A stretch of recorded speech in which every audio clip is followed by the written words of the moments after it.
guys. Let's see here. I've never done it. I've never done the go live this way, but we're gonna try it. Manage. Okay. So my daughter is asleep, and it's pretty late. It's almost 9:30, and she has to go to school tomorrow. So I was just gonna do the go live here. Today is day 16. We're gonna be reading Genesis 31 and 32. Mark 6, verses 45 to 56, and Mark 7, verses 1 through 13. Jacob flees from Laban. Now Jacob heard the words of Laban's sons, saying, Jacob has taken away all that was our father's, and from what was our father's he has acquired all his wealth.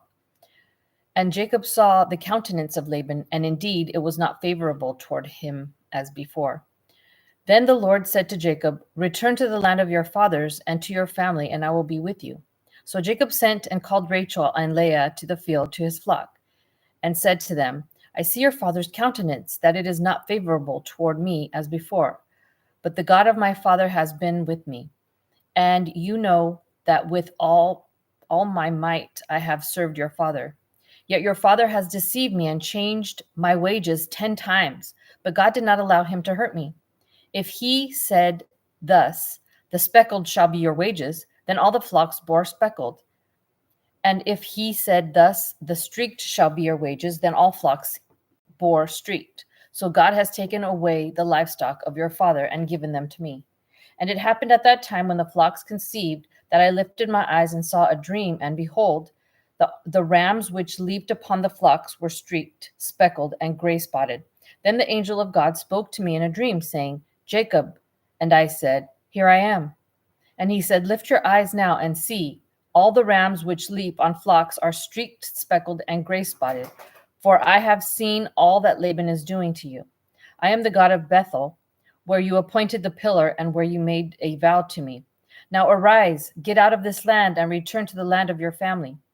Then Rachel and Leah answered and said to him, Is there still any portion or inheritance for us in our father's house? Are we not considered strangers by him? For he has told us and also completely consumed our money. For all these riches which God has taken from our father are really ours and our children's. Now then, whatever God has said to you, do it. Then Jacob rose and set his sons and his wives on camels, and he carried away all the livestock and all his possessions, which he had gained. His acquired livestock, which he had gained in Paddan Aram, to go to his father Isaac in the land of Canaan. Now Laban had gone to shear his sheep, and Rachel had stolen the household idols that were her father's. And Jacob stole away unknown to Laban the Syrian, in that he did not tell him that he intended to flee. So he fled with all that he had. He arose and crossed the river and headed toward the mountains of Gilead. Laban pursues Jacob. And Laban was told on the third day that Jacob had fled. Then he took his brethren with him and pursued him for 7 days' journey, and he overtook him in the mountains of Gilead. But God had come to Laban the Syrian in a dream by night and said to him, Be careful that you speak to Jacob neither good nor bad. So Laban overtook Jacob. Now Jacob had pitched his tent in the mountains, and Laban with his brethren pitched in the mountains of Gilead. And Laban said to Jacob, What have you done, that you have stolen away unknown to me and carried away my daughters like captives, taken with a sword? Taken with a sword? Why did you flee away secretly and steal away from me and not tell me? For I might have sent you away with joy and songs, with timbrel and harp. And you did not allow me to kiss my sons and my daughters. Now you have done foolishly in so doing. It is in my power to do you harm, but the God of your father spoke to me last night, saying, Be careful that you speak to Jacob neither good nor bad. And now you have surely gone because you greatly long for your father's house. But why did you steal my gods? Then Jacob answered and said to Laban, Because I was afraid, for I said, Perhaps you would take your daughters from me by force. With whomever you find your gods, do not let him live. In the presence of our brethren, identify that I have of yours and take it with you. For Jacob did not know that Rachel had stolen them. And Laban went into Jacob's tent, into Leah's tent, and into the two maids' tents, but he did not find them. Then he went out of Leah's tent and entered Rachel's tent. Now Rachel had taken the household idols, put them in the camel's saddle, and sat on them. And Laban searched all about the tent, but did not find them. And she said to her father, "Let it not displease my lord that I cannot rise before you, for the manner of women is with me." And he searched, but did not find the household idols. Then Jacob was angry and rebuked Laban. And Jacob answered and said to Laban, "What is my trespass? What is my sin that you have so hotly pursued me? Although you have searched all my things, what part of your household things have you found? Set it here before my brethren and your brethren, that they may judge between us both. These 20 years I have been with you. Your ewes and your female goats have not miscarried their young, and I have not eaten the rams of your flock. That which was torn by beast I did not bring to you. I bore the loss of it. You required it from my hand, whether stolen by day or stolen by night. There I was, and the drought consumed me, and the frost by night, and my sleep departed from my eyes. Thus I have been in your house 20 years. I served you 14 years for your daughters, and 6 years for your flock, and you have changed my wages 10 times. Unless the God of my father, the God of Abraham, and the fear of Isaac had been with me, surely now you would have sent me away empty-handed. God has seen my affliction and the labor of my hands, and rebuked you last night." Laban's covenant with Jacob. And Laban answered and said to Jacob, "These daughters are my daughters, and these children are my children, and this flock is my flock. All that you see is mine. But what can I do this day to these my daughters, or to their children whom they have borne? Now therefore, come, let us make a covenant, you and I, and let it be a witness between you and me." So Jacob took a stone and set it up as a pillar. Then Jacob said to his brethren, "Gather stones." And they took stones and made a heap, and they ate there on the heap. Laban called it Jegar, Sehadutha, but Jacob called it Galeed. And Laban said, "This heap is a witness between you and me this day." Therefore its name was called Galeed. Also Mizpah, because he said, "May the Lord watch between you and me when we are absent one from another. If you afflict my daughters, or if you take other wives beside my daughters, although no man is with us, see, God is witness between you and me." Then Laban said to Jacob, "Here is this heap, and here is this pillar, which I have placed between you and me. This heap is a witness, and this pillar is a witness, that I will not pass between this heap to you, and you will not pass between this heap and this pillar to me for harm. The God of Abraham, the God of Nahor, and the God of their father judged between us." And Jacob swore by the fear of his father Isaac. Then Jacob offered a sacrifice on the mountain and called his brethren to eat bread. And they ate bread and stayed all night on the mountain. And early in the morning, Laban arose and kissed his sons and daughters and blessed them. Then Laban departed and returned to his I messed up. Hold on. To his place or palace? I didn't get it. Let's see. Let me go back here. Okay. And returned to his place. I thought it said palace. Okay. Genesis chapter 32. Esau comes to meet Jacob. So Jacob went on his way, and the angels of God met him. When Jacob saw them, he said, "This is God's camp." And he called the name of the place Mahanaim. Then Jacob sent messengers before him to Esau his brother in the land of Seir, the country of Edom. And he commanded them, saying, "Speak thus to my lord Esau. Thus your servant Jacob says, I have dwelt with Laban and stayed there until now. I have oxen, donkeys, flocks, and male and female servants, and I have sent to tell my lord that I may find favor in your sight." Then the messengers returned to Jacob, saying, "We came to your brother Esau, and he also is coming to meet you, and 400 men are with him." So Jacob was greatly afraid and distressed, and he divided the people that were with him, and the flocks and herds and camels into 2 companies. And he said, if Esau comes to the one company and attacks it, then the other company which is left will escape. Then Jacob said, O God of my father Abraham and God of my father Isaac, the Lord who said to me, return to your country and to your family, and I will deal well with you. I am not worthy of the least of all the mercies and of all the truth which you have sown your servant. For I crossed over the Jordan with my staff, and now I have become two companies.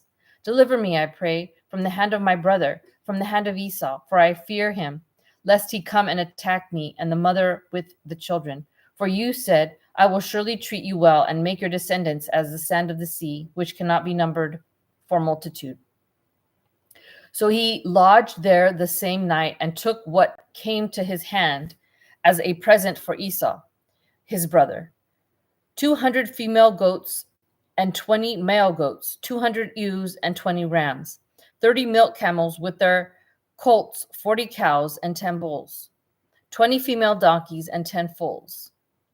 Then he delivered them to the hand of his servants, every drove by itself, and said to his servants, pass over before me and put some distance between successive droves. And he commanded the first one, saying, when Esau my brother meets you and asks you, saying, to whom do you belong and where are you going? Whose are these in front of you? Then you shall say, they are your servant Jacob's. It is a present sent to my lord Esau, and behold, he also is behind us. So he commanded the second, the third, and all who followed the droves, saying, in this manner you shall speak to Esau when you find him.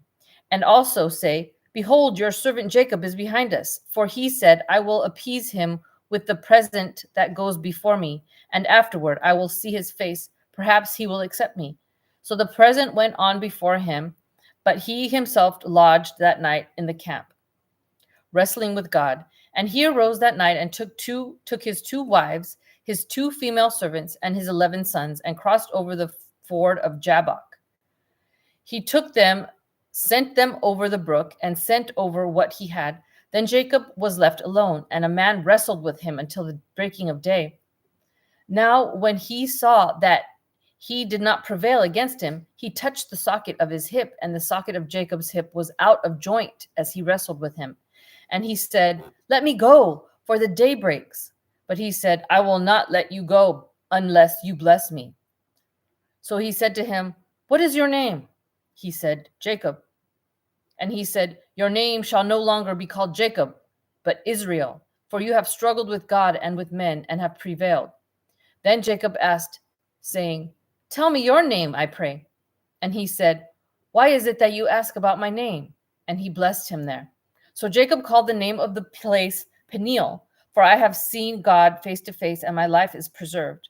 Just as he crossed over Penuel, the sun rose on him, and he limped on his hip. Therefore, to this day, the children of Israel do not eat the muscle that shrank, which is on the hip socket, because he touched the socket of Jacob's hip in that muscle that shrank. That's weird. Okay, Mark chapter 6, verses 45 to 56. Immediately, Jesus walks on the sea. Immediately, he made his disciples get into the boat and go before him to the other side, to Bethsaida, while he sent the multitude away. And when he had sent them away, he departed to the mountain to pray. Now, when evening came, the boat was in the middle of the sea, and he was alone on the land. Then he saw them straining at rowing, for the wind was against them. Now, about the 4th watch of the night, he came to them walking on the sea, and would have passed them by. And when they saw him walking on the sea, they supposed it was a ghost and cried out, for they all saw him and were troubled. But immediately he talked with them and said to them, be of good cheer. It is I. Do not be afraid. Then he went up into the boat to them, and when the wind ceased, and they were greatly amazed in themselves beyond measure, and marveled. For they had not understood about the loaves, because their heart was hardened. Many touch him and are made well. When they had crossed over, they came to the land of Gennesaret, and anchored there. And when they came out of the boat, immediately the people recognized him, ran through that whole surrounding region, and began to carry about on beds those who were sick to wherever they heard he was. Wherever he entered into villages, cities, or the country, they laid the sick in the marketplaces and begged him that they might just touch the hem of his garment, and as many as touched him were made well. Mark chapter 7, verses 1 to 13. Defilement comes from within. When the Pharisees and some of the scribes came together to him, having come from Jerusalem, now when they saw some of his disciples eat bread with defiled, that is, with unwashed hands, they found fault. For the Pharisees and all the Jews do not eat unless they wash their hands in a special way, holding the tradition of the elders. When they come from the marketplace, they do not eat unless they wash.